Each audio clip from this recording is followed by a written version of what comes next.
안녕하십니까. 수원 일자리 센터 정상현 상담사입니다. 오늘 저는 여러분들과 함께 세비 취업 특강 기업 분석, 직무 분석 완성 강의에서 산업 분석, 기업 분석, 직무 분석에 대해서 여러분들과 함께 공부해 보도록 하겠습니다. 이 강의는 수원 일자리 센터에서 구직을 희망하시는 구직자들을 위해서 무료로 제공하고 있는 온라인 강의입니다.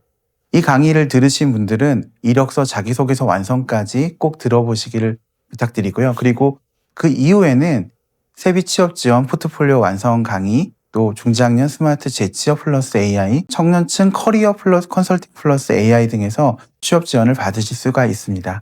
자, 먼저 들어가기 전에 전체적인 그 강의 구성에 대해서 설명드리도록 하겠습니다. 이 강의는 크게 4가지로 구성이 되어 있습니다. 첫째는 취업 트렌드를 이해하고 중요한 개념들에 대해 가지고 살펴보는 시간이 되겠고요. 두 번째는 산업 분석, 세 번째는 기업 분석, 네 번째는 직무 분석 순으로 진행하도록 하겠습니다. 먼저 여러분들께 몇 가지 질문을 한번 드려보도록 하겠습니다. 우리는 모두 다 알고 있는 게 하나 있습니다. 어떤 사람들은 더 많은 돈을 받고 어떤 사람들은 그렇지 못합니다. 여러분들은 어떻게 하면 돈을 더 많이 받고 어떻게 하면 더 다른 사람보다 쉽게 일할 수 있는지 혹시 알고 계신가요? 저는 이거를 문제 그리고 해결, 보상으로 정리를 해봤습니다. 우리가 문제라고 하는 거는 현재 상황과 이상적인 상황과의 간극, 그 차이라고 얘기할 수가 있는데요. 예를 들어서 여러분들이 타이어가 펑크가 나서 차가 움직이지 않는다. 그럴 경우에는 타이어가 펑크나지 않아서 움직일 수 있는 상황과 그리고 지금 현재 움직이지 못하는 사이에 차이라고 할 수가 있고요. 그 문제를 해결한다는 건 펑크를 수리해서 차가 다시 이동할 수 있게 만드는 것이라고 할 수 있습니다. 직업은 어떻게 보면 다른 사람들의 문제를 해결하고 그거에 대한 보상으로 돈을 받는 것이라고 할 수 있습니다. 타인의 문제를 해결해주면 거기에 대한 보상을 받을 수가 있습니다. 직업을 갖는다는 것은 다른 사람의 문제를 해결해주고 또 다른 사람에게 내 문제를 부탁하고 그리고 서로 보상을 주고받는 것이라고 할 수 있습니다. 특히 이 문제는 해결할 수 없는 것뿐만 있는 게 아니라 좀 피하려는 것까지 포함된다고 할 수 있습니다. 방이 더럽고 청소를 해야 되는데 물론 저도 청소를 할 수 있겠죠. 하지만 그 청소를 다른 사람한테 맡기면 제가 그 문제 해결을 피하면 저는 더 많은 시간을 다른 일을 할 수 있을 것입니다. 그래서 이런 문제를 해결해주고 보상을 받는 것을 직업이라고 말할 수가 있고요. 그리고 그 직업에서 받는 보상은 문제 해결의 정도와 그리고 문제 해결의 중요성 또는 희소성에 비례한다고 할 수가 있습니다. 예를 들면 짧은 거리를 1시간에 이동을 시켜준다. 그런 문제 해결했다는 것보다 더 빨리 이동시켜준다. 또는 더 많은 사람들을 이동시켜준다. 이럴 경우에는 그것들이 더 어렵고 힘든 일을 해결했기 때문에 더 많은 보상을 받는다고 할 수가 있습니다.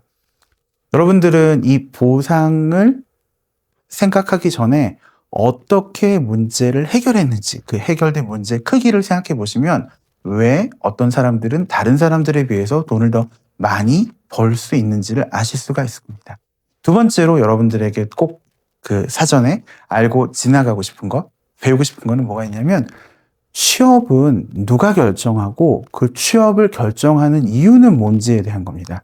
첫째, 먼저 기억해 두셔야 될 거는 일할 사람을 구하는 기업을 우리는 구인자라고 하고 또 일할 기업을 찾는 사람을 구직자라고 합니다. 그럼 구인자하고 구직자 중에서 누가 취업을 결정할까요? 보통 취업을 할 때는 여기 다녀볼까? 여기 괜찮을까? 이렇게 생각하고 지원을 하고 또 마음에 들면은 결정을 하는 거기 때문에 어떻게 보면은 사람들이 취업을 구인자가 아니라 구직자가 결정한다고도 볼 수 있을 것입니다. 하지만 실제로 그 취업을 결정하는 거는 구인자, 즉 직원이 아니라 회사입니다.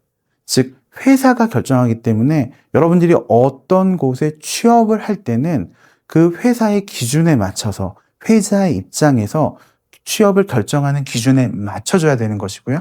그 맞추는 거를 우리는 적합성을 맞춘다라고 얘기할 수 있습니다. 예를 들어서 여러분들이 어떤 사람을 선택할 때, 어떤 물건을 선택할 때, 예를 들어서 핸드폰을 고른다고 할 때, 그 핸드폰을 기능이 마음에 들어야 되고 믿을 수 있어야 하겠지만은 또 그 핸드폰의 성능이 스펙대로 또는 잘 될 거라고 하는 또 확신이 있어야 되겠죠. 즉 여러분이 갖고 있는 어떤 제품에 대한 호감, 그리고 그 호감이 배반당하지 않을 거라고 하는 믿음, 이 두 가지가 있어야 되는데, 이거를 우리는 어려운 말로 직무 적합성과 조직 적합성이라고 합니다. 기업은 그 말을 똑같이 표현하지는 않는다고 하더라도 반드시 사람을 뽑을 때는 적합성을 보게 마련이고요. 그 적합성을 볼 때는 이 일을 할 수 있는가, 잘할 수 있다라는 게 아니라 이 일을 우리가 원하는 만큼 해줄 수가 있는가, 또는 우리 회사와 오래 일정 시간 같이 문제없이 갈 수 있는가를 보게 됩니다. 즉 직무 적합성과 호감 적합성이 취업에 성공하는 일반적인 요인이라고 할 수 있을 것입니다. 그리고 최근에 우리는 어떤 개인이라든가 아니면 어떤 지역이라든가 이런 걸 떠나가지고 전 세계적으로, 전국적으로, 또는 그 전 연령층에 있어서 크게 아주 중요한 변화를 겪고 있습니다. 그 중요한 변화를 여러분만 모르면 안 되겠죠. 그 두 가지를 설명을 드린다 그러면, 첫 번째로는 바로 인구 감소와 고령화라고 할 수 있습니다. 고령화는 평균 수명이 연장이 돼서 또 저출산까지 겹쳐서 인구가 감소하고 있는 과정이 겹치게 되면 사람들 전체 인구 비중 중에서 노인이 차지하는 인구가 늘어나게 됩니다. 그러면 인구 감소와 고령화가 동시에 일어나게 되고요. 그럼 어떤 문제가 생기느냐? 여러분들이 100명이 있더라도 그 100명 중에서 90명이 청년층인 것과 그 다음에 10명이 청년층인 건 완전히 다르겠죠. 또 90명이 80세, 90세 노인인 것도 완전히 다르겠죠. 즉 노동력이 감소하고 생산성이 줄어들게 됩니다. 그렇게 되면 필연적으로 국가는, 그 지역은 저성장하게 됩니다. 저성장하게 된다 그러면 그 노인들을 부양할 수 있는 힘들은 떨어지면서 또 부담은 늘어나기 때문에 복지, 연금, 의료 부담이 커지고 그것들을 해결하기 위한 다양한 문제들이 있습니다. 그런 인구 감소를 대응하기 위해서 여러 가지 활동들이 이루어지고 있는데, 이미 이루어지고 있는데, 여러분들 패스트푸드 아니면 어떤 마트 이런 데 가시면은 지금은 예전처럼 사람들이 돈을 받고 돈을 주는 일이 별로 없고 키오스크라고 그래가지고 이렇게 탁탁 누르면은 자동으로 입력이 되고 그런 것들을 많이 보셨을 거예요. 즉 노동력이 부족한 거를 자동화로 메꾸려고 합니다. 그게 바로 자동화 전략이고요. 두 번째는 시장 규모가 꾸준히 줄어들기 때문에 성장보다는 기업들이 생존에 좀 더 신경을 많이 쓰게 됩니다. 즉 사람을 덜 뽑고 사람에 대해서 지출을 덜 하려고 하고, 그리고 교육에 대한 투자를 줄이는 형태로 대응을 하고 있습니다. 또 인구 감소가 진행이 되면은 자연스럽게 지방 소멸이 되게 되는데, 이거는 뭐냐면 도시에 더 모인다라는 거죠. 지역은 더 줄어들고 또 그 도시에서도 일부 지역에 더 집중이 되는 형태. 예를 들면 수도권의 일부 지역에만 사람들이 더 몰리게 되고 지방은 더 줄어들고, 그렇게 하다 보면은 자연스럽게 어떤 식으로 대응하게 되냐면 압축 도시라고 해서 특정 지역에만 사람들을 모아서 이 사람들이 생존할 수 있게 하는 형태로 진행하고 있습니다. 가까운 일본의 예를 보면은 운전을 하시는 버스 기사님이 돌아가시거나 아니면 이제 은퇴하시게 되면 그 노선이 폐지되는 경우가 있습니다. 그러면은 그 버스를 이용했던 사람들은 이제 이동할 수 있는 수단이 없어지고 대부분 그런 분들은 노인들일 테니까, 그때는 어떻게 하냐면 그분들을 일종의 소개라고 해야 될까요? 비워서 이렇게 한데 모여가지고 살게 하게 되는데, 이거를 국가가 의도하든 의도하지 않든 자연스럽게 그렇게 진행하는 그런 과정들이 있습니다. 정부에서는 그 지역 소멸에 대해 가지고 한번 통계를 내고 연구를 한 적이 있는데, 우리나라의 인구가 계속 이렇게 감소할 경우에는 앞으로 짧은 시기에 상당히 많은 지역들에 사람이 없을 가능성이 높습니다. 예를 들어서 2026년 1월 22일 날 100명의 남녀 쌍이 신혼부부들이 아이를 동시 출산했다고 가정을 해볼게요. 그러면 그 인원들 중에서 0.7 정도의 출산율이라고 우리 가정한다 그러면 70명이 출생을 하게 될 텐데, 그러면 그 사람들이 20년이 지나서 2046년에 아이를 몇 명을 낳을지를 출산율은 고정되어 있다고 하실 경우에는 얼마인지를 한번 생각해 보시면 쉽게 이해가 되실 겁니다. 70명이면 남자가 35명, 여자가 35명이라고 한다 그러면 35 곱하기 0.7이 20년 뒤에 출생아들이거든요. 그러면 생각하는 것보다 더 빨리 한 60년 안에 굉장히 많은 인구가 줄어들게 됩니다. 그렇기 때문에 인구 감소는 우리의 삶, 그리고 우리의 일자리, 우리의 경제들을 전체적으로 변화를 주는 요소라고 할 수가 있습니다. 즉, 성장보다는 효율, 그리고 유지, 재분배가 굉장히 중요해진다고 할 수 있습니다. 모두 알고 있지만 여러분만 모르면 안 되는, 나만 모르면 안 되는 그런 변화 중에 첫 번째는 인구 감소고요. 그리고 두 번째는 바로 AI, 인공지능입니다. 여러분들 어디에 가든지 AI 얘기를 듣고 어디에 가든지 AI에 관련된 얘기를 듣기 때문에 또 저 강사님이 AI 얘기를 하고 있구나 이렇게 생각할 수 있겠지만은 제가 여러분들한테 제가 다른 강의를 지금 수원 일자리 센터에서 제공하고 있다는 걸 말씀을 드렸을 때 그때 뭐라고 했냐면 플러스 AI라고 말씀을 드렸습니다. 사실 지금 이 강의는 작년까지만 하더라도 집체 교육에서 사람이 모여서 하는 교육에서 제공했던 건데 이거는 과감하게 전부 다 온라인으로 공개하고 비대면으로 공개하고 개별 컨설팅에 더 치중을 하고 그리고 청년층에 대한 경력 설계, 중장년에 대한 전직 지원도 기간을 단축하되 3분의 1 정도를 AI 프롬프팅 엔지니어링을 제공해서 AI 직무 역량, 활용 역량 등을 높이는 것을 지금 추진해서 전체 교육 과정이 전부 다 AI 기반으로 편성이 되어 있습니다. 이거는 왜 그러냐면요. 여러분들 중에서 챗GPT라든가 제미나이를 쓰셨을 때 여러분들 중에 나는 챗GPT보다 훨씬 더 잘할 수 있어. 내가 더 똑똑해. 내가 더 정보를 많이 알아. 내가 더 그림을 잘 그려. 혹시 이런 분들이 많으신가요? 그렇지 않으실 거예요.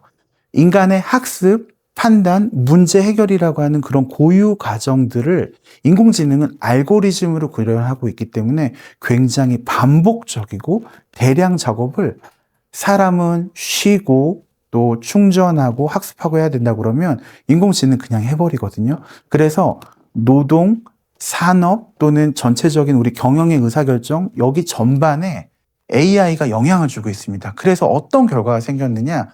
지금 챗GPT 나온 지 몇 년 안 됐지만은 반복적인 업무, 정형적인 업무, 자동화 업무가 대부분 감소했고요. 그리고 AI 활용 능력을 지금 보는 거는 사실은 필수를 넘어서 이제는 AI를 어떻게 활용하고 관리하고 통제하는 것까지 봅니다. AI가 지금 활용이 늘어나고 산업이라든가 우리의 생활에 파고들므로 인해서 여러분들에게 가장 크게 돌아올 것은 AI로 인해서 사람을 잘 뽑지 않고 사람을 뽑는 난이도가 굉장히 높아지고 그리고 AI의 활용 역량 격차가 보상의 격차로 생긴다. 즉 AI를 통해서 문제 해결을 더 잘하는 사람은 더 많은 돈을 받고 그렇지 못한 사람들은 아예 도태되거나 아예 뽑히지 않거나 도저히 그 아주 힘든 일만 하게 되는 그럴 가능성이 굉장히 높습니다. 그래서 여러분들은 인구 감소와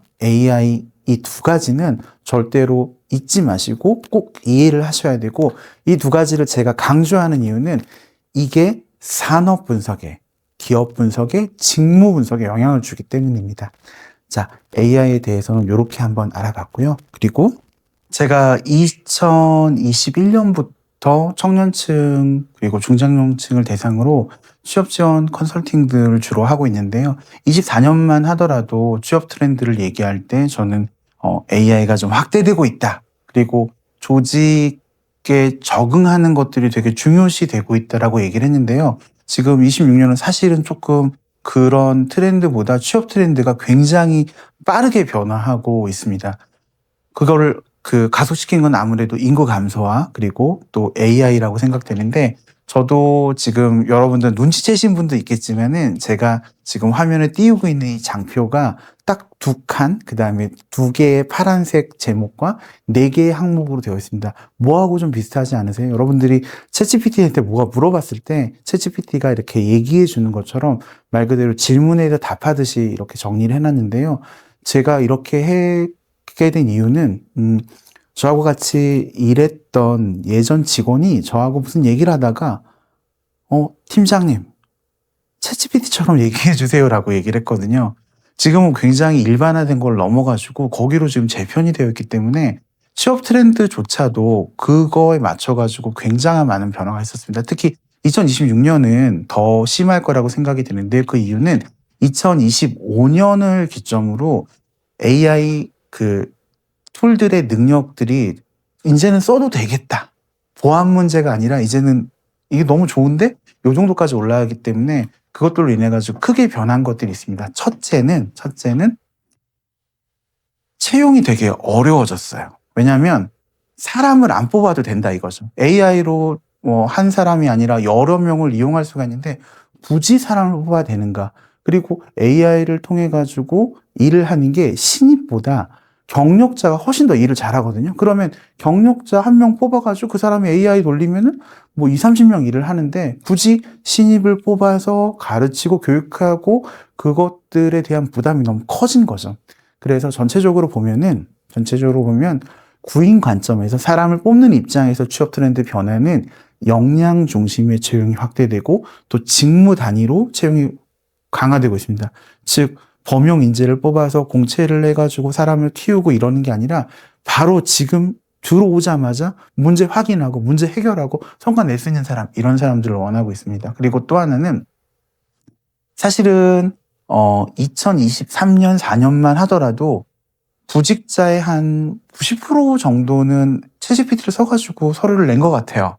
근데 개인들만 그렇게 하는 게 아니라 구직자만 그렇게 하는 게 아니라 구인자들도 AI를 활용해서 자동 선별하고 자동 채점하고 자동으로 체크하는 형태로 지금 바뀌고 있습니다.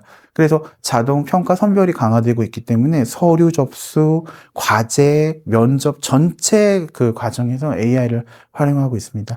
또 채용에 있어서 위험 요소를 최소화하려고 하고 있습니다. 여러분들 많이 들어보셨겠지만 지금은 그 기업의 입장에서는, 인사팀장의 입장에서는 지원자가 일단 많아요. 왜냐하면 AI로 뚝딱하고 만들어가지고 내는 게 많거든요. 그래서 일본 같은 경우에는 뉴스에도 나왔지만은 아예 구직 서류를 없애는 경우도 있고 그냥 다 면접 다 봅니다. 오히려 그게 더 면접이 더 어려워지겠죠. 이런 식으로 조직 적합성, 태도 검증 이런 거에 대한 비중이 굉장히 커졌고, 이건 한마디로 얘기하면 기업은 잘못 뽑았다가 손해를 보았을 경우에 그게 너무 막대하니까 절대로 손해보고 싶지 않다. 이런 그 기업들의 바람들이 녹아있다고 할 수 있습니다. 이거는 계속 강화될 거고요. 그리고 기업의 입장에서는 인공지능이 잘 돌아가고 있으니 사람들을 뽑는 거를 줄이거나 또는 그걸 관리할 수 있는 사람들을 뽑지, 예전처럼 계속 가르치거나 이런 사람들 뽑아가지고 대량으로 뽑아서 거기서 몇 명이 남고 이런 것들을 희망하지 않습니다. 그래서 가장 중요한 거는 기업의 구인 변화에서는 즉 이 사람이 문제 일으키지 않고 잘 다닐 수 있는가, 그 적합성에 대한 수요가 굉장히 높아졌다고 할 수 있습니다. 또 거기에 맞춰서 취업 트렌드, 개인의 취업 트렌드도 바뀌었습니다. 예전에는 학력, 자격 이런 게 중요했는데 작년에 대기업 HR에서 전국 단위로 채용했을 때 한 몇 명 뽑지 않는 건데 3만 명 정도 지원을 했거든요. 거기서는 당연히 학력이라든가 자격 같은 거 봤다고 하지만 지금은 학력이 높아도 자격이 많아도 서류에서 떨어지는 경우가 굉장히 많습니다. 지금은 그게 중요한 게 아니라 문제 해결력이 있느냐 없느냐, 즉 경험과 기여 가능성을 입증하지 못하면 학력과 자격만으로는 믿을 수가 없다라는 식으로 면접의 난이도가 다 올라갔거든요. 그런 부분들이 조금 더 그 구직자에게는 와닿는다고 할 수가 있습니다. 또 여러분들 구직자 관점에서는 직무에 대한 전문성을 입증을 할 필요가 많이 컸습니다. 예전처럼 이것저것 다 해요. 그건 AI가 다 하거든요. 이제 그런 사람들이 필요 없잖아요. 그러면 약간 좀 이렇게 좁고 깊은 그런 능력을 어떻게 보여줄 건가, 그런 부분들이 굉장히 중요하고, 또 단순하게 AI의 실제 활용 능력을 가지고 있느냐, 이것만 가지고는 좀 어렵습니다. 이게 있다라는 거를 알아도 그러니까 있다라는 거를 알면 되지만 그걸 응용해가지고 어떻게 하는지, 다양한 거 어떻게 조합하는지, 이런 식으로 조금 더 고도화되고 있다고 할 수 있어요. 그리고 구인자들이 원하는 거는 당장 와서 해결해 줄 사람이기 때문에 오히려 또 어떻게 보면은 애매하면 또 자를 수도 있다라는 거죠. 고용 사이트에 집계가 되는 경우도 있고 안 되는 경우도 있겠지만은 회사에서 AI 때문에 나오시는 분들이 꽤 많이 늘어난 건 사실이거든요. 그렇기 때문에 회사보다 실제 내가 어떤 능력을 가지고 있고 이 능력을 갖고 있으면은 나중에 회사를 그만두더라도 다른 회사로 갈 수 있다, 내 일을 할 수 있다, 이런 능력 중심의 경력 관리가 되게 중요하다고 할 수가 있습니다. 즉, 기업은 더 이상 사람들을 쉽게 뽑지 않고 더 어렵게, 그리고 아주 조심스럽게 채용하고 있고, 개인들은 AI는 뿐만 아니라 문제 해결력, 직무 전문성을 높여서 그거를 제시하지 않는다 그러면 회사에서 서류조차도 탈락하는 그런 상황들이 굉장히 많이 늘어난다고 할 수 있어요. 자, 그러면 이제 우리 2026년에는 어떤 식으로 구직 전략을 가져가야 될까요? 취업 전략을 가져가야 될까요? 첫째, 기업이 원하는 인재상을 맞춰야 될 겁니다. 첫째, 기업이 원하는 인재상을 한번 생각해 본다 그러면 더 이상 사람을 교육할 수가 없습니다. AI 있는데 굳이 그렇게 할 필요가 없고, 또 가르쳐 놨는데 나간다 그러면 더 뽑지 않아도 될 거 아니에요. 그러면 내부 갈등을 만들거나 이탈 가능성이 높은 사람들은 안 뽑을 거예요. 또 가르쳐가지고 또 힘들게 뭔가를 해야 되는 사람은 안 뽑을 거예요. 그럼 기업이 원하는 인재상은 두 개로 나눠볼 수 있겠죠. 첫째, AI 활용 능력을 갖췄거나 또는 그게 없다라도 상관없죠. AI를 안 쓰고 혼자 할 수도 상관없잖아요. 우리가 갖고 있는 기업의 문제를 줄여줄 수 있는 사람이 첫 번째. 두 번째는 내부 갈등을 만들지 않고 잘 적응할 사람이 두 번째예요. 구직자는 이 두 가지를 맞추는 게 굉장히 중요합니다. 첫째, 여러분들이 이력서라든가 자기소개서라든가 면접이라든가 어떤 경우에든지 기업의 문제, 즉 직무를 이해하고 해결할 수 있는 능력을 갖춘 즉시 투입한 가능한 인재라는 것을 강조를 해야 됩니다. 두 번째는 어떻게 보면 이게 제일 중요할 수도 있는데 AI 시대에 인간에게 남은 마지막은 태도일 수 있어요. 태도, 신뢰할 수 있는가, 적응할 수 있는 사람인가, 우리가 함께 융합할 수 있는 사람인가, 이거를 되게 강조를 해줘야 됩니다. 그러면 요약하면 청년층인 경우에는 청년층에 대해서 우리 거의 최저임금이라든가 아주 초임으로 들어왔던 사람한테 모든 걸 맡기는 회사는 없겠죠. 이런 경우에는 잠재력을 갖고 있는 거를 증명을 해줘야 될 거고, 중장년인 경우에는 가성비를 좀 입증을 해줘야 됩니다. 가성비를 입증한다라는 거는 어떤 뜻이냐면, 중장년은 기본적으로 경력이 있는 사람이라고 한다 그러면은 일을 해본 사람이에요. 그런데 중장년을 뽑지 않는 가장 큰 이유는 뭐냐면 마찰을 일으킬까 하는 거예요. 청년층은 경력이 없으니까 이게 뭔지를 모를 수도 있어요. 그래서 이렇게 하는 것보다 이렇게 할 수도 있고, 또 요즘에 이제 좀 젊은 세대들의 특징이 질문 같은 걸 잘 안 하고 대답도 안 하잖아요. 그렇지만은 그걸로 해가지고 어떤 큰 문제가 생기진 않죠. 그렇지만 중장년들은 자신이 해왔던 어떤 기준이 있고, 그리고 자신만의 노하우가 있고 자신만의 뭔가가 있기 때문에 이미 그 변화한 거라고 하더라도 그거를 받아들이지 않는 경우도 있습니다. 심하게 얘기하면 제가 70년대생인데 70년대생 중에는 왜 엑셀 쓰느냐, 주판 쓰면 된다, 이런 분들도 있었단 말이에요. 근데 지금도 AI 왜 쓰느냐, 이렇게 하면 되느냐, 이렇게 하시는 분들이 많아요. 내가 더 잘할 수 있는데. 물론 그럴 수 있겠죠. 하지만 지금 시대가 변했기 때문에 거기에 맞춰가지고 적응하는 게 필요한데, 그러면 결국에는 중장년들은 뭘 보여줘야 되느냐? 가성비가 있는 인재라는 거. 나를 뽑으면 바로 데려다가 쓸 수 있습니다. 하지만 저는 태도가 좋고 신뢰할 수 있고 적응이 가능한 사람이기 때문에 융합 가능합니다. 이거를 어필하시는 게 굉장히 좋을 수 있습니다. 그러기 위해서는 이전에 전직하거나 그랬을 때 어떤 경력 같은 것들이 입증이 되는 게 굉장히 좋겠죠. 자, 우리 요렇게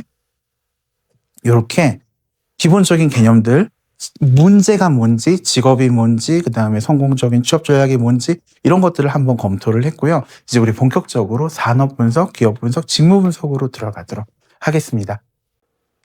산업 분석, 기업 분석, 직무 분석 순으로 큰 거에서 작은 거로 내려가는 형태를 꼭 기억해 줬으면 하기 때문에 이거를 특별히 따로 분리해 가지고 넣습니다. 간단하게 한번 살펴보도록 할게요. 자, 산업 분석이라는 건 뭘까? 지금 그 여러 가지 그 산업 섹터들이 있을 거예요. 그거에 대해서 어떤 산업이 지금 잘 되고 있고 그 산업에서 어떤 이슈가 뭔지 이런 것들을 분석하는 건데 이거의 가장 큰 이유는 필요한 이유는 첫째, 직무하고 그 직무의 요구 역량을 정확히 파악하기 위한 겁니다.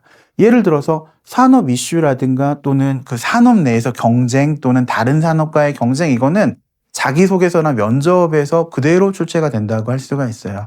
물론 여러분들이 이렇게 생각할 수 있죠. 나는 그냥 나는 뭐 그렇게 뭐 큰 데를 가려고 하지 않고 나는 조그만 회사 갈 거고 나는 그렇게 뭐 많은 거 바라지 않는다. 이렇다고 하더라도 여러분들이 어떤 회사에 들어갈 때 그 회사가 속해 있는 분야, 그리고 그 분야가 속해 있는 게 설사 그게 어떤 무슨 보육이라든가 작은 거라고 하더라도 그 산업과 시장에 대한 이해, 그 산업과 영역에 대한 이해는 기업이 여러분들을 택하는 적합성 판단 기준하고 일치하고 또 경쟁자 대비 차별화를 줄 수가 있습니다. 왜냐하면 그건 현장에서 지금 벌어지고 있는 일이거든요. 그렇기 때문에 분야라든가 이런 걸 떠나서 요거를 아주 개념적으로 단계 중에서 아주 짧게 하더라도 얻는 거는 굉장히 중요하고요. 그리고 이 산업에 대해서 이해하는 것들이 왜 또 필요하냐면 제일 중요한 거는 첫째, 진로 방향 선정에 도움을 줄 수가 있습니다.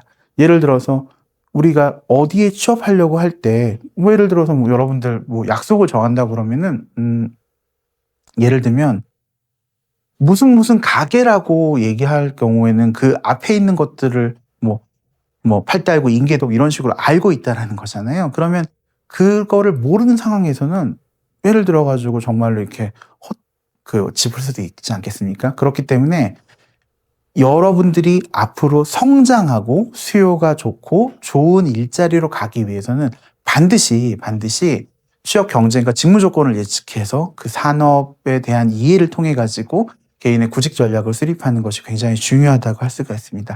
물론 이렇게 있는데 1년 가까이 해야 된다 이런 뜻은 아니에요. 하지만 산업 분석이라고 하는 거는 도메인 지식에도 연결이 되기 때문에 꼭 따로 떼가지고 해보시는 게 좋습니다. 일자리를 찾는 이유에서 산업 분석을 말씀을 드렸는데 좋은 일자리는 어떤 조건들이 있을까? 이거는 최소하고 최대로 나눠가지고 제가 또 챗GPT 형태로 좀 정리를 했습니다. 이거는 제가 정리한 거지 챗GPT가 한 거 아니에요. 하지만 그 구성은 여러분들이 쉽게 이해할 수 있게 세 줄로 정리를 했는데 첫 번째, 일단 내가 흥미가 있어야 돼. 내가 어떤 일을 하려고 그러면 내가 관심이 있는 일이어야 됩니다. 두 번째로는 적성이라고 하는 거는 잘할 수 있는가, 역량을 얘기할 수 있는데 내가 일단 잘해야 되는 겁니다. 내가 아무리 흥미가 있어도 내가 못하는 일이면은 하면서 계속 힘들어지지 않겠어요? 그래서 일단은 흥미가 있어야 되고 적성이 있어야 됩니다. 적성이 있어야 되고 그 적성이 있는 일이라고 해가지고 산업 전망이 좀 나쁘면은 원하는 소득이라든가 안정성이라든가 이런 것들을 갖출 수가 없겠죠. 그러면 그런 거는 예를 들어서 뭐 여러분들이 일은 좋고 참 마음에 드는데 사양 산업이 없어지는 거예요. 그러면은 생계를 유지할 수가 없잖아요. 그래서 일자리의 최소 조건은 일단 관심이 있어야 되고 두 번째로는 잘할 수 있어야 되고 세 번째로는 미래 전망이 굉장히 좋아야 됩니다. 그래야지 직업적 안정성을 가지고 꾸준히 일을 할 수가 있거든요. 자, 요거를 한번 정리해보면 원하는 소득을 얻을 수 있어야 된다. 두 번째, 직업적인 안정성이 있어야 된다. 세 번째, 말할 수 있는 경력이어야 된다. 내가 어떤 회사에서 일하고 어떤 거에서 일했을 경우에 다른 사람에게 내가 말할 수 있는가 또는 내 스스로 이걸 인정할 수 있는가? 이거는 직업의 귀천을 얘기하는 게 아니라 여러분들이 청소를 한다고 하더라도 내가 청소를 하면서 사람들을 지원해주고 깨끗한 환경에서 일하게 해준다라고 내가 받아들일 수 있으면, 내가 받아들이고 있으면 그거는 맞는 일이고 괜찮은 직업이에요. 하지만 여러분이 아무리 좋은 일을 하더라도 이게 싫고 별로고 남한테 얘기하기 싫다? 그럴 경우는 좋은 일자리가 아니죠. 이런 좋은 일자리의 최소 조건이 있고 좋은 일자리의 최대 조건은 이렇게 얘기할 수 있습니다. 첫째는 지속 가능해야 돼요. 이 일이 일시적인 유행이 아니라 구조적으로 이게 계속 산업이 유지가 돼야 됩니다. 두 번째는 역량이 축적이 돼야 돼요. 이걸 하면 할수록 숙련과 전문성이 높아져야 됩니다. 근데 보상도 같이 높아지면 더 좋겠죠? 이 조건이 된다 그러면 성장을 넘어서 안정과 발전을 확보할 수 있습니다. 그럼 이런 일자리, 나한테 맞는 일자리 어디 있나요? 그거를 산업 분석부터 알아보셔야 되는 거죠. 직업 세계는 변화하고 있거든요. 기술 주도로 변화하고 있고, 그 다음에 또 일의 구조도 변화하고 있잖아요. 그러면 인공지능과 자동화가 계속 확산되고 있기 때문에 반복적이고 정형적인 업무는 이제 좀 없어질 거란 말이에요. 그러면 그런 업무를 하던 사람들은 일을 바꿔야 되겠죠? 또 일이 그대로 유지된다고 하더라도 요구 역량이 재구성돼. 이게 다 어디에 있다? 산업 분석에 있다라는 거예요. 무엇을 하느냐보다 어떻게 하느냐가 중요하고 그거는 산업 내의 이슈들 그리고 전망들을 볼 수가 있습니다. 그리고 인구 주도도 산업 영향을 주고 있죠. 기업은 인재를 키우기보다 즉시 활용한 인재를 원하고 있고 직업적 안정성도 개인이 아니라 회사가 아니라 개인한테로 넘어가고 있고 프로젝트 직무 단위로 이어지고 있습니다. 그러면 이렇게도 볼 수가 있어요.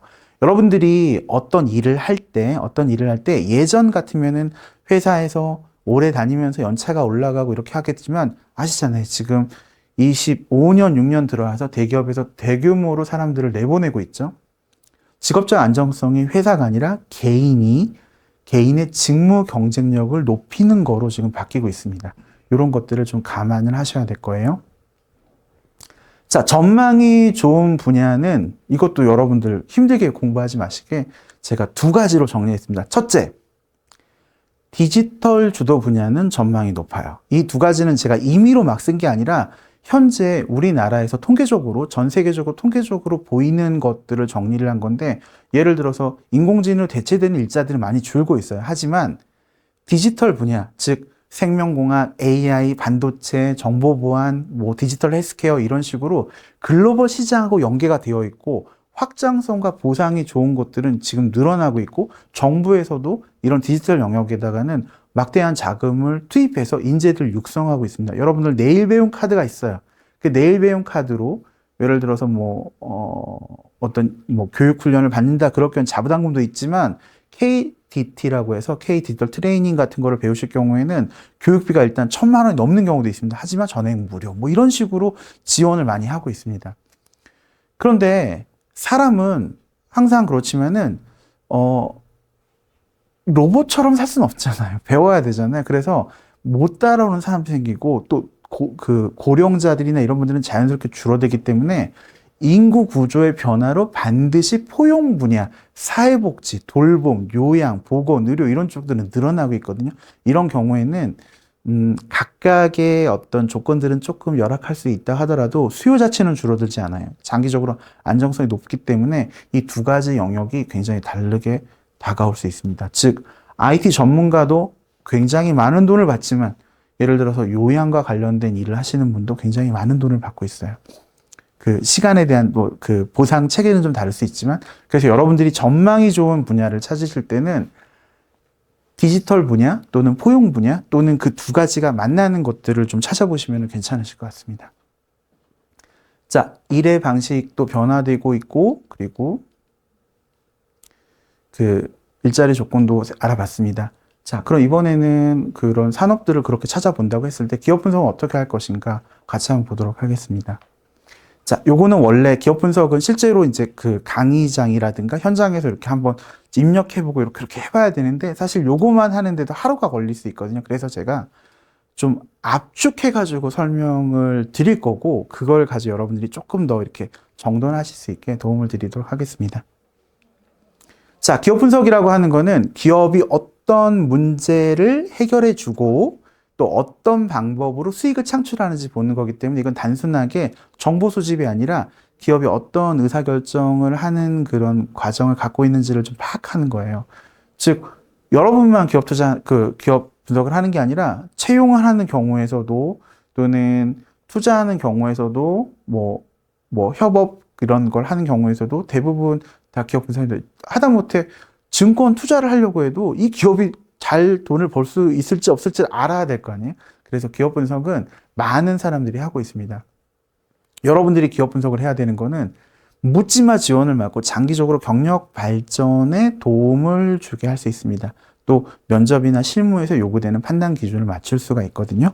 구체적으로는 우선은 이 정도는 해봐야 된다. 어떤 게 있냐면 일단 기업이 뭘로 돈을 버는지, 매출은 어떻게 생기는지, 이 기업의 주요한 고객은 누군지, 경쟁사 대비 강점은 뭔지, 성장이 정체되고 있는지, 비용 구조는 어떤지, 지금 현재 이 회사가 확장이냐 축소하냐 전환하느냐 또는 이런 경우에는 누가 필요한가 이런 것들을 볼 수가 있어야 돼요.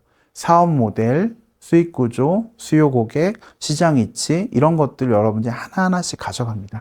그러면 그런 거를 배웠다 그러면 여러분들이 기업을 알았어요. 그럼 그거면 아는 건 무슨 의미가 있어요?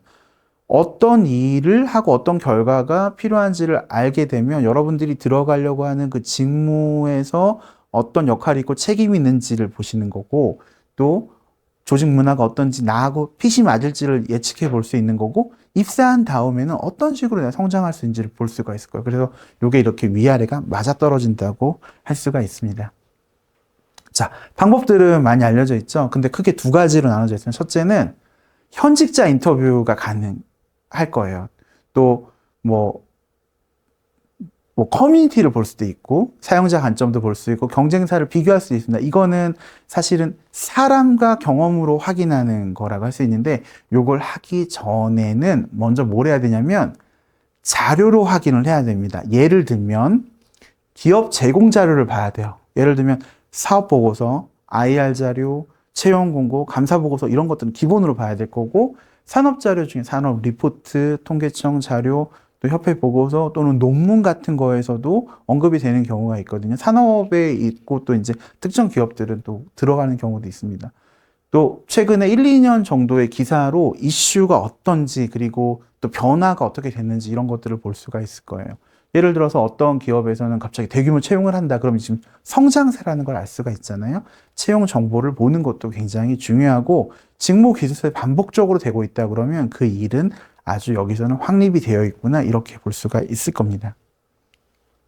자, 기업 분석 방법은 지금 제가 화면을 이렇게 조작을 하지 않고 여러분들한테 띄우면서 보여드린다 그러면 첫 번째로는 네이버를 한번 보실 수가 있는데 자, 네이버 여기 보시면 네이버의 그 국내 증시로 들어가 보시면은 업종, 그 국내 증시 밑에 보시면 업종, ETF 이런 거 있는데 거기에 테마라고 되어 있는 게 있습니다.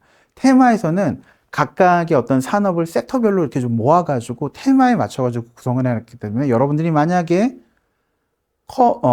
클라우드 컴퓨팅 쪽에 관심이 있다. 그쪽을 내가 좀 그쪽의 대표 기업을 알고 싶다 그러면 거기서 찾아가가지고 기업들을 볼 수가 있거든요. 자, 보시면 특정 기업에 들어가게 되면 제일 먼저 볼 수 있는 게 F1 가이드를 출처로 해서 그 기업의 개요가 나오게 되어 있는데 자, 여기 한번 볼게요. 지금 제가 LG CNS라는 그 회사의 기업 개요를 들어왔습니다. 자, 읽어볼게요. 동사는 1987년 설립되어 유가증권시장에 들어왔고 어쩌고저쩌고 이렇게 나와 있습니다. 요것만 여러분들이 읽는데도 한 20초 걸리거든요. 1분 자기소개에서 들어가는 요약되어 있는 내용은 이런 것들이 괜찮을 수가 있어요. 그리고 여기는 종목별 뉴스들이 나오고 있기 때문에 그런 것들을 보면서 이 기업의 최신 정보들을 파악할 수가 있습니다. 다만 이제 주가라든가 이런 방향보다는 이 기업의 아주 기본적인 그런 내용들을 보는 거를 아주 간단하게 투자를 위한 정보 모음집이라고 할 수 있는 곳에 가서 보는 게 좀 유리할 수가 있어요. 두 번째 방법은 전자공시 시스템을 이용하는 겁니다. 우리가 상장이 되어 있는 회사들은 반드시 전자공시를 해야 되는데 거기에 보면은 매년 아니면 어떤 상황에 따라서 보고해야 되는 자료들이 있습니다. 지금 화면에 보이는 그 신속하고 투명한 전자공시 시스템 이렇게 나와 있는 요 화면에서 여러분들이 찾은 기업이라든가 상장되어 있는 기업 정보를 넣으시면은 다음과 같이 그 공시 자료를 볼 수가 있습니다. 이거는 지금 연도가 아마 2025년 8월 정도가 될 텐데 삼성 그 전자의 사업 보고서 이렇게 올라와 있다 그러면 사업에 개요해가지고 이 회사에서 정리해가지고 투자자를 위해 가지고 제공한 자료들이 있거든요. 이런 것들은 가장 기본적인 자료가 될 겁니다. 특히 여기 그 항목들은 굉장히 뭐 지금 재무 관련된 것들, 그 직원 관련된 것들이 많이 나오게 되는데, 이런 것들은 여러분이 한 번은 읽어보셔야 되고, 그리고 여기 나온 내용들을 가지고 정리만 한다고 해도 사실은 기업 분석이 상당히 많이 될 수가 있다고 할 수가 있어요. 자, 근데 요거를 좀 보기 어렵다. 지금 내가 요거 사업 보고서까지 다 읽기에는 너무 지금 힘들다. 그럴 경우에는 어떻게 할 수가 있냐면 경영 보고서를 볼 수가 있습니다. 지금 화면에 나오는 거는 현대자동차의 지속 가능 경영 보고에 있는 그 컴퍼니 오버뷰 부분인데, 이 부분 보면은 투자 재무지표, 그 다음에 판매 상위 기종 해가지고 가장 기본적인 것들이 딱 일목요연하게 나와 있잖아요. 이런 것들 여러분이 공부하거나 암기할 때 굉장히 도움을 줄 수가 있습니다. 각 기업들 중에서 어떤 규모 이상인 기업들은 저런 경영보고서 또는 지속가능 경영보고서들을 제공하고 있는데, 이런 것들 여러분들이 한 번 정도는 숙지를 하셔야 돼요. 자, 두 번째 또 한 번 또 보면은 지금 삼성물산 것들이 있는데, 삼성물산 보면은 지금 여기 보시면 사업 부분에서 건설 부분, 어떤 부분 해가지고 지금 요약이 되어 있죠. 그러면 여러분들이 앞에 봤던 그 사업 보고서보다도 훨씬 더 구조적으로, 시각적으로 이해하실 수가 있을 겁니다. 그리고 여기서 내가 지금 들어가려고 하는 어떤 직무 분야까지도 여기서 같이 볼 수가 있을 거예요. 자, 그런데 모든 회사들이 상장이 되어 있는 게 아니잖아요. 그럴 때는 어떻게 해야 될까요? 그때는 더 VC라고 하는 그 스타트업 관련된 정보들을 모아놓은 사이트에서도 볼 수가 있습니다. 여기 보시면은 지금 투자자들한테 정보를 제공하기 위해서 벤처 캐피탈들이 볼 수 있게 자료들을 굉장히 정리를 잘 해놨거든요. 그럼 여기서도 이제 여러분들이 그 기업 분석을 할 수가 있으실 겁니다. 또 어떤 경우에는 제일 중요한 기업 분석의 방법은 그 기업의 채용 포탈에 있는 거를 보는 것만으로도 분석이 될 수가 있어요. 지금 제가 어떤 회사라고는 좀 말하기가 그렇고, 제가 좀 찾아놓은 게 있는데, 지금 보시면은 지금 매출액, 영업이익, 그 다음에 당기순이익, 산업의 위치 한번 보십시오. 지금 몇 %인가요? 지금 업체 평균 대비.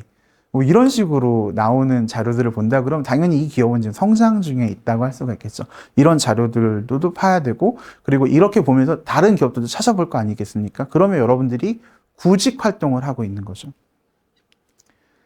자, 직무 분석을 설명드리기 전에, 이 직무 분석이라고 하는 거는 취업을 위한 것만은 아니라는 것을 말씀드리고 싶어요. 진짜로 여러분들이 어떤 일을 하기 위해서는 여러분이 하는 직무를 스스로 분석하고 정리할 수 있어야 됩니다. 이거는 제가 좀 간단하게 좀 요약을 드리면, 우선은 직무 분석이라고 하는 거는 단순히 취업을 위한 용도만은 아닙니다. 여러분들이 앞으로 어떤 일을 하든지 간에 또 새로운 과제가 주어졌을 때 해당 직무를 이해하고, 그리고 또 그 성과를 내기 위해서는 반드시 필요하다고 할 수가 있고요. 그리고 여러분들이 나이는 다 다를 수 있고 성별도 다를 수 있겠지만, 여러분들이 어떤 일을 한다고 했을 때 그 일을 계속 하는 경우에는 여러분의 직무가 변화할 수 있겠죠. 그러면 그 변화하는 직무에 맞춰가지고 여러분들은 새로운 또 직무 분석을 통해서 성과를 낼 수 있는 준비를 해야 될 겁니다. 직무 분석을 간단하게 설명을 드리고, 우리 게임을 통해 가지고 조금 더 쉽게 이해해 보도록 하겠습니다. 직무 분석이라고 하는 거는 조직 내에서 해결해야 될 문제와 역할을 파악하는 건데, 이럴 경우에는 요구 역량이라든가 실제 활용 능력을 구분하고 이해하는 분석 활동이라고 할 수가 있지만, 이거는 어떻게 보면은 기업이 기대하는 것, 새로운 직원에게 기대하는 것들을 파악하는 작업이라고 할 수가 있고, 이거를 통해서 여러분들은 뭘 알 수 있냐면, 자기소개서와 면접에서 일관된 답변을 할 수가 있고, 또 이 직무하고 나하고 맞는지를 좀 볼 수가 있을 거예요. 입사 후에 역할 착오가 생겨서 그만둔다 그러면 여러분도 손해고 회사도 손해고 모두가 손해일 텐데, 그런 것들을 굉장히 줄일 수가 있습니다. 자, 제가 한번 예를 들어 볼게요. 지금 화면에 보시면은, 요 화면은 실제 사진이 아니라 제가 인공지능으로 생성한 그림인데, 밑에 보면은 제가 프롬프트를 넣어놨습니다. 유니클로 같은 대형 의류 매장에서 직원이 일을 하는 모습을 그려줘요. 이렇게 했는데, 어떻게 지금 보시면은, 자, 첫째는 지금 한 사람이 옷을 진열하고 있고, 또 한 사람이 옷을 건네주고 있고, 결제를 하고 있고, 이렇게 돼 있잖아요. 여러분, 매장이 있으면 여기서 일을 한다고 할 때는 어떤 식으로 일을 하게 되나요? 일단은 여러분들이 기업에서 일을 하는 거라고 생각을 하고 매장을 운영한다 그럴 때 여러분들은 손님을 맞으려면 첫 번째로 뭘 해야 됩니까? 문을 열어놔야죠. 그럼 문을 열려고 그러면 전기를 켜야 될 거고 옷을 진열해 놔야 되겠죠. 그럼 여러분들은 매장 개장하는 준비를 해야 될 겁니다. 사람들은 들어와서 옷을 어떻게 고르나요?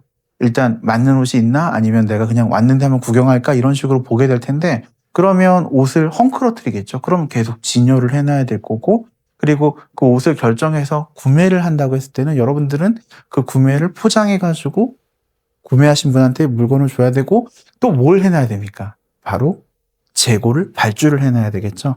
이렇게 어떤 일들은 누구를 위해서 무엇을 하고 누구를 위해서 무엇을 하고 또 어떤 그 해결을 해주고 어떤 방식으로 해결하고 그때 해결할 때 어려운 점은 어떤 게 있고 이런 것들이 정해져 있는데 그런 것들을 분석하는 게 직무 분석이라고 할 수가 있습니다.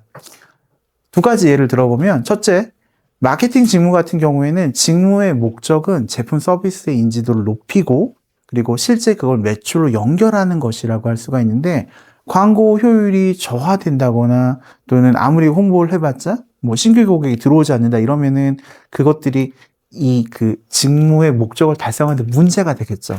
그럼 여러분은 어떻게 해야 됩니까? 데이터 기반의 캠페인을 기획하고 또 성과를 분석하고 콘텐츠를 개선해서 효율을 높이고 고객 유입 대비 전환율을 높이는 걸 해야 되는데 그러려면 여러분은 뭐가 필요하죠?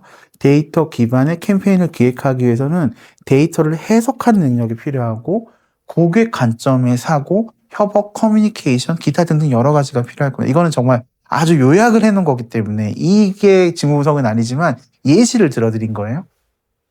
또 인사직무라고 할 경우에는 조직에 필요한 인재를 찾고 안정적으로 관리하며 발전시키고 유지하는 건데 여기서는 문제가 되는 게 사람 잘못 뽑는 경우, 인재가 이탈하는 경우, 와가지고 적응을 못하는 경우가 있겠죠. 그럴 경우 어떻게 해야 됩니까? 채용 평가를 해가지고 면밀하게 뽑고 평가 체계를 설계를 하고 보상 체계를 설계를 하고 조직 문화를 관리해가지고 신나게 일할 수 있는 곳을 만들어야 되는데 그러려면 문제 해결 능력이 있어야 되고 다양한 이해관계자들하고 얘기를 할 수 있어야 되고 데이터 기반으로 해서 어떤 판단을 내릴 수 있어야 되겠죠. 그래서 이런 식으로 직무 분석을 통하게 되면 어떤 일을 하려면 뭘 해야 되고 그러면 어떤 역량이 필요한지를 알 수가 있는 것이라고 말씀드릴 수가 있어요. 자, 직무 분석하는 방법 중에서 제일 간단하고 좋은 거는 현직자를 인터뷰하는 거예요. 예를 들면 제가 예전에 게임을 기획해서 만드는 일을 했단 말이에요. 그러면 누군가 저한테 찾아와서 쌤, 게임 만들려면 어떻게 해야 돼요? 이렇게 물어본다 그러면 저는 얘기해 줄 수 있겠죠. 실제 직무를 얘기해 주고 그 실제 직무가 어떻게 돌아가는지 얘기해 줄 겁니다. 하지만 여기서 안타까운 점은 약간 편향이 있을 수가 있어요. 예를 들면 뭐 음악 게임, 어떤 뭐 RPG 게임 이런 게임마다 차이가 있을 수가 있잖아요. 그것 중에서 저는 제가 경험하거나 제 주관이 조금 더 들어갈 수가 있겠죠.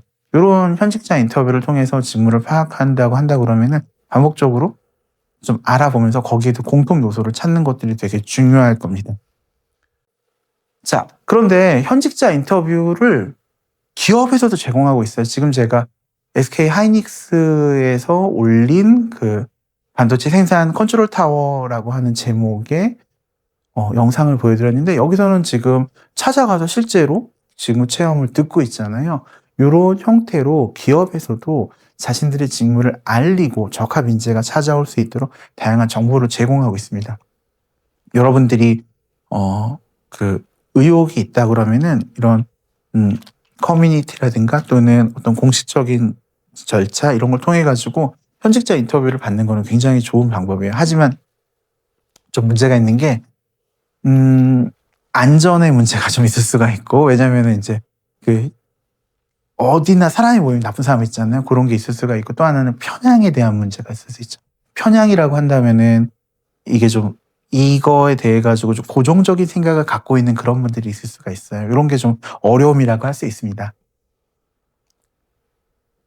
그러면 그렇게 인터뷰를 하든 아니면 내가 조사를 하든 또 직무 기술서라고 기업에서 제공하는 것들이 있어요. 그런 것들을 통해 가지고 내가 알려고 할 때 어떤 식으로 정리하는 게 좋냐면 누구의 어떤 문제를 어떻게 해결하고 그거를 해결하는 데는 어떤 역량이 필요하고 어떤 계획을 가져야 되느냐 이런 식으로 이렇게 장표로 분리한 것처럼 할 수가 있습니다. 제일 먼저 그러니까 내가 지금 일을 해줘야 되는 사람이 누군지를 알아야 돼요. 내가 예를 들어서 게임 기획자로서 뭔가를 만든다고 치면 프로그래머가 입력할 수 있게 데이터를 줘야 되는 건 내부 담당자가 되겠죠. 또는 고객이 될 수도 있어요. 또 그렇게 됐을 경우에 문제는 뭔가 어떤 어려움이 있는가? 그러면 그 문제를 해결하기 위해서 어떤 방법들이 있는가? 그 방법들을 달성하기 위해서는 그 방법들을 수행하기 위해서는 어떤 역량들이 필요한가? 그 역량들을 가져가려고 그러면 내가 어떤 계획을 가져야 되는가? 이런 식으로 정리할 수가 있으니까 자연스럽게 탁탁탁 나오게 되겠죠. 예를 들면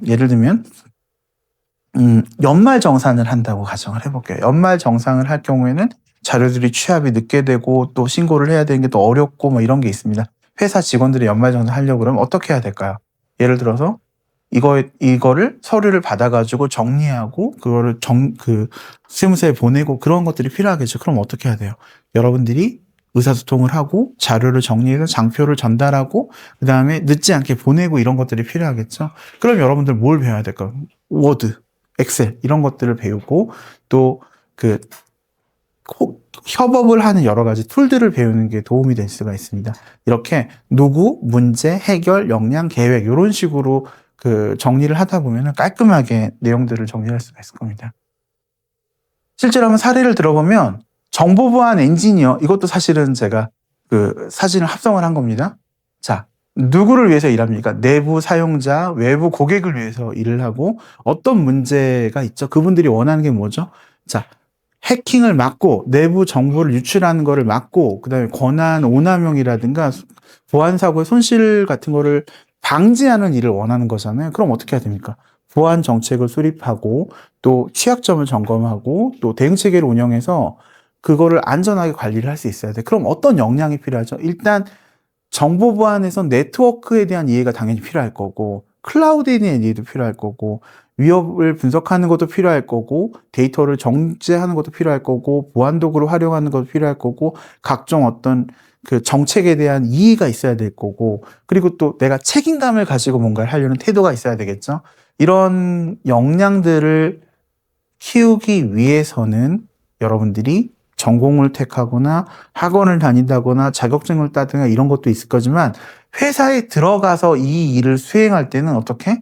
기존 정책을 이해하고 장기적으로는 사고 예방 체계 수립에 기여하는 식으로 앞으로의 업무 추진 계획이 나올 수가 있겠죠. 이런 식으로 누구, 문제, 해결, 역량 계획 이런 식으로 이해를 하시고 정리를 하시면은 조금 더 직무 분석을 수월하게 하실 수가 있을 겁니다. 자, 그런데 어떤 직무들은 사실은 이렇게 현직자 인터뷰를 하기도 어렵고 잘 모르겠다 하는 부분들이 있을 거예요. 그때는 여러분들은 뭘 응용하면 되냐면 국가 직무 능력 표준, 즉 NCS를 보시면 됩니다. NCS 페이지에 들어와서 이렇게 보시면은 지금 보시는 것처럼 능력 단위, 명칭, 정의 이렇게 해서 어떤 걸 하는 직무에 대한 설명이 나와 있고 그 다음에 또 업무에 대해서 어떤 요소들이 필요한지 예를 들어서 사회복지사가 사례 관리를 하는 내부 운영 체계를 구축할 때는 어떤 지식이 필요하고 어떤 기술이 필요하고 어떤 태도가 필요한지 그 업무를 하는 순서는 어떤지 이런 것들을 볼 수가 있어요. 그러면 이거를 기반을 했을 때는 이거는 전체에 대한 거를 모아둔 거기 때문에 여러분들이 아주 틀리거나 문제되지 않게 수월하게 가져갈 수가 있을 거예요. 그래서 국가 직무능력 표준을 잘 활용하시는 게 좋습니다. 또 직업 정보를 볼 수가 있는데 최근에 임금 직업 포털이라고 직업 백과가 조금 바뀌었어요. 직업 정보 외에도 임금 정보까지 제공해주고 있습니다. 이 사이트에서 보시면 이런 식으로 법률 사무실에 소송 사무원 같은 경우에는 정규 교육을 대졸 정도 이상은 받아야지 일을 할 수 있고 최소한 한 1년 정도는 해봐야 되고 그 다음에 작업 강도는 좀 가볍고 주로 하는 거는 사람에 대한 거, 그 다음에 설득하는 거, 그리고 사물을 다루는 일은 많이 없다. 이런 식으로 수행 직무들이 명시가 되어 있습니다. 자, 끝으로 마지막으로 직무 수행 계획서에 대해서 알아보면서 오늘 같이 공부하는 거를 좀 정리를 해보려고 그러는데, 여러분들이 어떤 공공기관이라든가 또는 어떤 그 특정한 직무 같은 것들마다 좀 다를 수는 있지만, 형식은 다를 수 있지만, 가끔 가다가 직무 수행 계획서를 뭐 제출하세요, 아니면 이걸 발표하세요, 이런 경우가 있습니다. 이건 뭐냐면, 채용 과정에서 해당 직무에 대해서 이해한 다음에 직무 수행 목표를 설정하고 이 직무를 어떻게 추진할 건지를, 실행할 건지를 구체적인 수행 방안으로 제시하는 그런 문서고, 보통 일반적으로는 개조식으로 씁니다. 제가 쓴 것처럼 이렇게 서술형으로 쓰지 않고 뭐뭐뭐 이런 식으로 단을 나눠가지고 계단처럼 개조식으로 쓸 수가 있는데, 보통 이거는 어떻게 되어 있냐면 목차가 보통 인식, 목표, 방안, 계획, 일정, 기대 효과 이런 식으로 되어 있습니다. 일단 첫째는 직무가 뭔지를 먼저 인식하고 있다는 걸 보여줘야 돼요.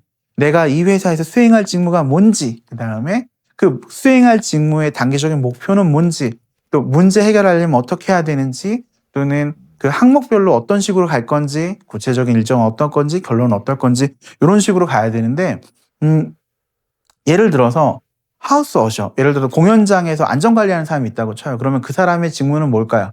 안전관리하면서 그 공연이 이루어질 수 있게 서포트하는 게 되겠죠. 그러면 그 직무 인식을 해야 될 거고, 목표 같은 경우에는 공연장 안전을 잘 관리하고 잘 운영되게 할 수 있다라는 게 될 거고, 방안 같은 경우에는 예를 들면은 내가 이렇게 숙지해서 뭘 하겠다, 계획은 앞으로 이렇게 하겠다, 구체적으로는 뭐 이런 일정 계획을 가져가겠다, 그렇게 함으로써 이 그 공연장 안전이 확립될 수 있게 하겠다, 이런 식으로 쓸 수가 있으니까 직무 수행 계획서를 쓰기 위해서라도 직무 분석을 하고 정리하는 게 굉장히 중요하다고 할 수가 있습니다. 자, 여러분들 저하고 같이 그 1시간 정도 같이 정리를 해봤는데, 기업 분석과 직무 분석을 중심으로 알아봤지만 그 전에 우리는 뭘 했냐면, 직업이란 무엇인지, 다른 사람의 해결 못하는 문제를 해결해 주거나 다른 사람이 해결을 원치 않는 또는 회피하고 있는 문제를 해결해 주고 보상을 받는 거라고 얘기를 했고, 지금 현재의 직업 세계는 기존에 있는 그 회사들에 그냥 들어가서 거기서 쭉 다니다가 나오고 은퇴하고 이런 게 아니라, 내가 어떤 필요가 있으면 교육을 받고 그 직업 세계로 연결이 돼서 다른 사람의 문제를 해결해 주다가 그 연결에서 나와서 다시 재충전을 한다거나 또는 뭐 육아를 한다거나 그런 다음에 다시 교육을 받고 들어가는 형태로 생애 경력 설계를 통해서 다양한 일을 계속 바꿔가면서 내가 갖고 있는 실질적인 역량을 꾸준하게 확장해가는 형태로 변하고 있는데, 그 변화는 가장 큰 이유는 인구 감소와 AI 등 직업 세계가 변하고 있다는 것입니다. 그렇기 때문에 여러분들이 어떤 진로 방향을 선택하고 좋은 일자리를 잡고 직업적인 안정과 그리고 성취를 누리기 위해서는 일자리를 잘 선택해야 될 텐데, 그러기 위해선 첫째, 산업 분석을 할 필요가 있다. 어떤 산업이 유망한지를 봐야 된다. 그 산업 중에서 지금 가장 유망한 거는 어떤 게 있다? 디지털 관련된 거, 포용 관련된 것들이 있고, 그런 것들을 하나를 선정했다 그러면 거기서 내가 갈 수 있는 회사는 어떤 곳이 있는가? 그 회사에서 다양한 직무들이 있는데 그 직무 중에서 내가 역량 개발을 통해 가지고 매칭을 잘 가져갈 수 있는 게 어떤 것인가? 이런 것들을 잘 분석을 하셔야 되고, 중장년인 경우에는 이 과정을 통해 가지고 내가 기존의 경력을 확장하거나 재사용하거나 경력 유동화가 가능한 곳들이 어떤 곳이 있을까, 이런 것들을 보실 수가 있다고 할 수 있습니다. 1시간 정도 얘기했지만 실제로 이 작업은 한 달, 뭐 길게는 1년 또는 몇 주에 걸쳐 가지고 꾸준하게 조금씩 진행되는 과정이라고 할 수 있습니다. 여러분들이 기업 분석과 직무 분석을 잘 하셔서 그 계획 같은 걸 수립하시고 그게 어느 정도 무르익었을 때 여러분들은 자기소개서, 이력서를 작성하실 수 있을 것 같습니다. 자, 오늘 그 공부는 이 정도로 마치도록 하고요. 이 과정을 다 들으신 분들은 이력서와 자기소개서 완성 과정까지 들으시고 또 그 오프라인에서 포트폴리오 완성도 들어보시면 좋을 것 같습니다. 이상 정상현 상담사였습니다.